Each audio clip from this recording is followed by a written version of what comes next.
Welcome to Healthy Cooking for Food Lovers. My name is Marie-France Garon, and today we are in the Bahamas. It's just so exciting. And I'm with Will here, and Will is taking us on a cultural tour, especially to do with the food. So this is exciting for us. We are in Nassau Bahamas, and we're having a cultural tour today, so learning all about the food here in the Bahamas. Here's our meal. So we have in this some peas and rice prepared in a special tomato sauce. We have some chicken, and it's got lots of sauce and spices in there as well. There's a coleslaw. This is very typical to here. And there's a baked pasta here that was for the worker, I believe. So we're gonna try this amazing food. It smells delicious. Now let's try. Tell us a little bit about what's so special about the food here. Well, this restaurant here showcases all the different parts, what makes up Bahamian culture, because there's really nothing native. Because our culture, everyone has roots in different places. Now, what we're doing here, we're showing all the ladies and gents here what is common, how our foods have evolved. We get principal meal, a Bahamian meal, which is a rice dish and a protein, followed by multiple different sides, small samplings of what we tend to eat on a special occasion like a Sundays or weddings or funerals. So just a classic Bahamian meal. As we go on, we'll be showing them different influences on our culture. So at the end of today's tour, they realize how diverse Bahamian culture is and where do we stand. Is it normally a little bit spicy? Because I taste a little bit of spice, but it's not super hot spicy, your food mostly, is it? Our culture is we tend to add pepper sauces on the food to raise the heat. And so it's common to have a cold food to help cool down your food, like a little small antidote, like the coleslaw you had. Now, otherwise though, we do like to flavor our food since our wet docking cooking technique is slow cooked, is using a lot of spices to flavor the meat and to flavor the rices. So that's why you will taste a small spice, but nothing too overpowering, nothing too hot as yet. Excellent. Thank you so much for sharing. And we just had a cultural tour with William here.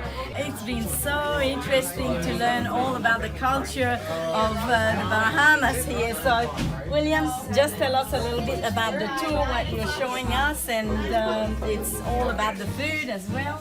So tell us a little bit about your tour that you're doing with us here. Well, today for Maria and her good friend, our cameraman, I took them to 6 different spots and each had some influence on our culture. At our first stop, I talked about what made up Bahamian culture, how is it diverse, the 90 different influences, but 3 major shapers.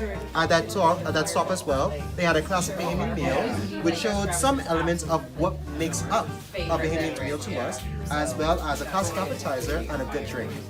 At our second stop, I told them about our legal activity history, because that is what the Bahamas is very well known for. It's the mischievous side. So we talk about piracy, we talk about rum running there, we talk about some royalty who owned the house that we visited. And at that point, we got some illegally delicious chocolates. I think you like that. Oh, that was so delicious. Very nice. And you can also learn how to make the chocolates there. Yes, indeed, if you go by the Great Cliff for the chocolate tour. Now, across the road, we had a crack conch. Now, crack conch, don't try to find out why it's called crack conch. Trust me, it's going to be very difficult.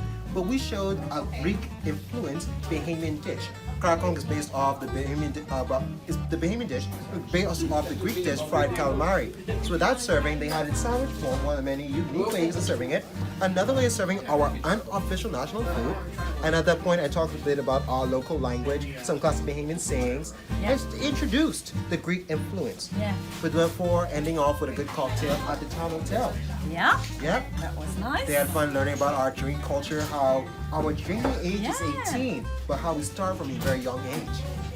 Now, along that point, we went past the cathedral, how we talked about what makes Nassau a city, before going into downtown for Athena's, which I think you enjoyed the conch chowder. It was beautiful. We really all the food was amazing. Everything. You asked me what's my favorite before, and I can't tell you which one was my favorite. But I was impressed that we ended up at a really typical Greek place, but the last one. Are we up to that now? I'll tell you why that is. Remember, the Greek influence staggeringly huge on the Bahamas. Very small population, but they created an industry in the Bahamas that allowed the country to survive for many years, actually for more than half a century. Sponging. We were famous for that. We controlled over 35% of the market. So there was a Greek influence that came in because of that, and they impacted this downtown area where we are now in the city, and by extension the country. So going by a typical Greek location, you had a Bahamian dish at that spot, which is actually something contributed by the wife, the matriarch of the family.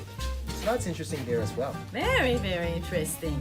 And here is a Tortuga Rum Cake Company, where we get some local rum cakes. yeah. Yep. If it does not have a flag, it was not made here. In this actual site or another bakery. But all the cakes, Canadian flag, done right here. And you enjoy that. You have a nice large Oh slice of rum yeah, cake. this is beautiful, so moist. Because it's full of rum, isn't it? Oh yes, now don't worry though. The Huh? rum is baked out. It's So there baked. will be a rummy taste, but less than 1% of alcohol. No, So I it's didn't kids. find it so strong taste. You know, like I taste the rum, but it's not strong. It was really beautiful and very moist and very nice. And they have, I see they have like rum with pineapple, mango, coconut, banana. Which one? There was a banana rum. Do I so- not deceive you? There is a banana rum, and over there are some samples you can try these different types of rums. Yeah. Some of them are used in the cakes. I can't tell you which ones they are, unfortunately. Okay. Well, thank you so much for this really informative afternoon. We learned a lot, and I believe we're going to get some recipes from you by email. Yes. Excellent. So we can share some more. Absolutely. Thank you, William. I'm glad. Thank you for being Thank with me you. today.